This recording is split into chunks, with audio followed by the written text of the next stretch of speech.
Muy buenos días, mis queridos amigos.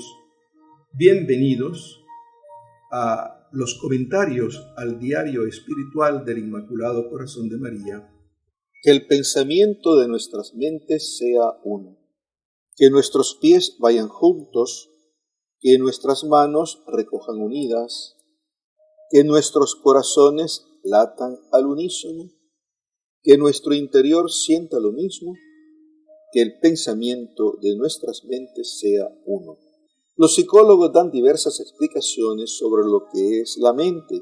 Según los especialistas en las ciencias de la conducta humana, mente es la facultad que nos permite comprendernos a nosotros mismos, captar, interpretar y expresar la realidad que nos rodea y organizar nuestra propia vida en función de los valores que percibimos. Jesús nos dice que el pensamiento de nuestras mentes sea uno. Cuando dos personas se aman, a medida que van recorriendo el camino de la amistad y del amor, se van uniendo en pensamientos, sentimientos y acciones. Llegan a pensar y a vivir de manera semejante. En la medida en que se aman, las personas se van, en cierto modo, identificando.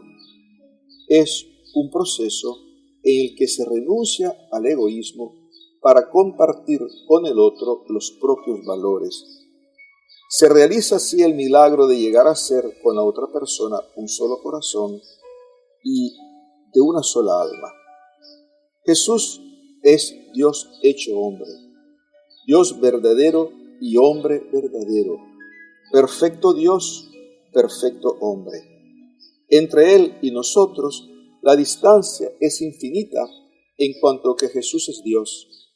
Él es el Señor, nuestro Creador y Redentor, infinitamente amoroso, y nosotros somos sus criaturas, heridas por el pecado original.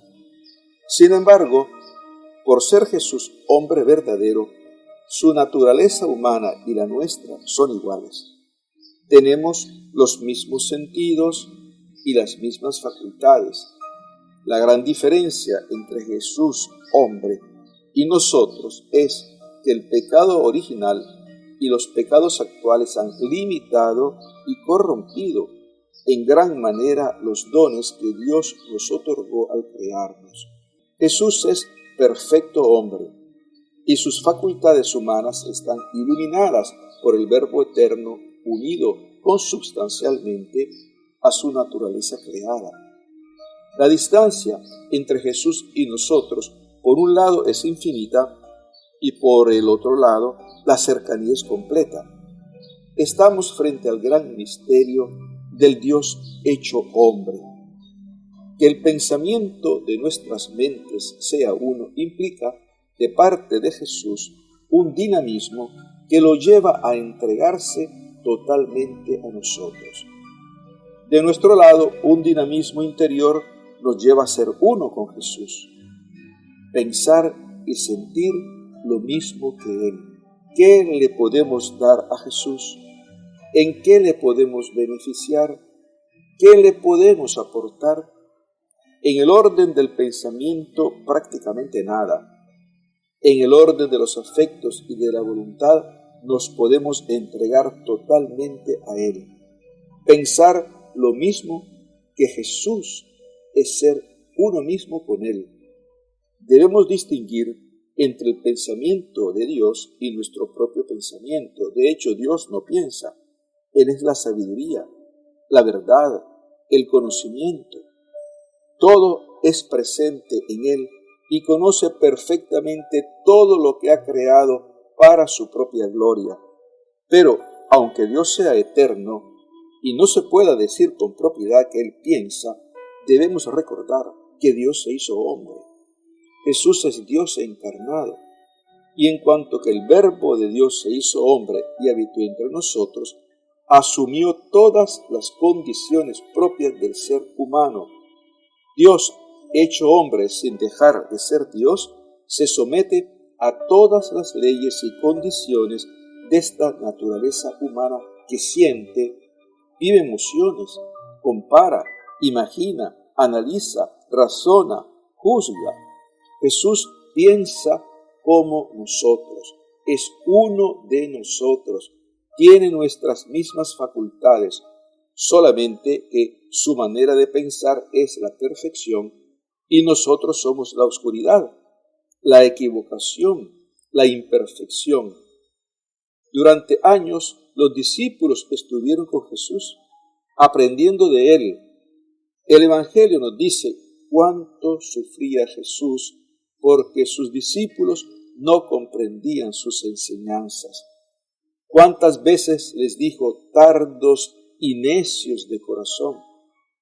Jesús trataba de formarles la mente y sin embargo muchas veces ellos se quedaban atascados en la duda, en el error, en la manera de pensar del mundo. A nosotros nos pasa lo mismo que a los discípulos. Somos duros, tenemos la mente ciega, embotada por el pecado. Los demonios tratan de afectar nuestra facultad del pensamiento para que no veamos las cosas como las ve Dios. Nos pasa lo mismo que le pasó a Pedro. Jesús le reprochó: apártate de mí, Satanás, no piensas como Dios, sino como los hombres. Mateo 16:23. En el diario espiritual, Isabel ha de ir despojándose de su manera de pensar mundana para adquirir la manera de pensar de Jesús. Ante todo, ha de descubrir y asumir el valor de la cruz, del sufrimiento, del sacrificio, del dolor. La salvación de las almas debe ser la razón de su vida. Entregar la llama de amor, el objetivo de su existencia. La llegada del reino de Dios, su meta. Isabel va a pasar de ser una buena cristiana del montón a víctima ardiente de amor en la que se deleita la Santísima Trinidad. Todo esto a partir de una obediencia heroica por medio de la cual irá venciendo al maligno en innumerables combates. Isabel cambió por completo su manera de pensar y de vivir al contacto íntimo con Jesús y María. Pensar como Jesús implica luchar contra nosotros mismos y renunciar a nuestra manera mundana de ver las cosas. El deseo del Señor es llevarnos a la más alta santidad por el mismo camino que Él recorrió en su vida mortal. La gracia de la llama de amor lleva a una total renovación de la vida cristiana por una completa renuncia al mal, por el sincero arrepentimiento y reparación de los pecados cometidos, por un poner en práctica todos los medios que la Iglesia nos da para lograr la verdadera santidad de vida. Nos lleva a recordar aquel famoso texto de Jeremías 31:33 y de Hebreos 8:10 al 13. Este es el pacto que yo haré con la casa de Israel después de aquellos días, dice el Señor. Pondré mis leyes en la mente de ellos y las escribiré sobre sus corazones. En el interior de la familia, los padres deben ser los maestros del pensamiento cristiano para sus hijos. Deben formarlos en los criterios de la fe católica para que no se extravíen. Muchísimos jóvenes pierden la fe y su alma porque no tienen el acompañamiento sólido de sus padres. Son fácilmente víctimas de los sofismas que libremente corren en la universidad o en los medios de comunicación. Detrás de este enorme fracaso espiritual está la acción deletérea del mundo de las tinieblas que entenebrece la inteligencia de aquellos hijos de Dios que descuidan el íntimo contacto con Jesús. Hemos sido creados para amar a Dios sobre todas las cosas y ser uno con Él en ese amor infinito de la Trinidad. Si no vivimos en esa intimidad, con el Padre, Hijo, Espíritu Santo, habremos perdido la razón de nuestra propia existencia. Feliz día de parte de su amigo el Padre Sergio Hernández Ochonovo. Que el Señor los bendiga.